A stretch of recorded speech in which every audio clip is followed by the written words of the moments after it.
সমুদ্রের ধারে দাঁড়িয়েছেন কখনো? অনেকে দাঁড়িয়েছেন, ওখানে কিছু চোরাবালি থাকে, আছে চোরাবালি আছে। এই চোরাবালিতে কেউ যদি ডুবে যায়, দেখা যায় যে আস্তে আস্তে তার হাঁটু, তারপরে তার কোমর, তারপর বুক আস্তে আস্তে ডুবতে থাকে। আমাদের অবস্থাটা এখন এমন হয়েছে যে প্রথমে আমাদের উম্মাহ, এই দেহটা একটা চোরাবালিতে পড়েছিল, পরে তার প্রথমত টাকনু পর্যন্ত ডুবেছে। সে হাত পা ছোড়াছড়ি করছে, আমাকে বাঁচাও, আমাকে উঠাও।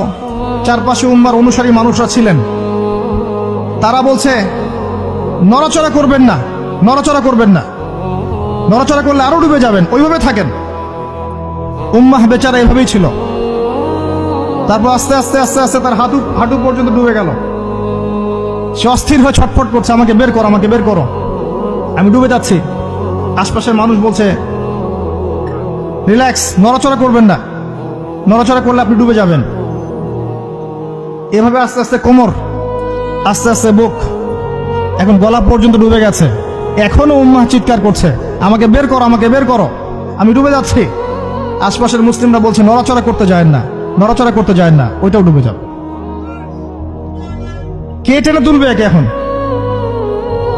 যারা আশপাশে আছে এই দুরবস্থায় এবং এই দায়িত্ব পালন করে নাই, আল্লাহ পাক অচিরে তাদেরকে সরিয়ে দিবেন ইনশাআল্লাহ, কোনো সন্দেহ নাই।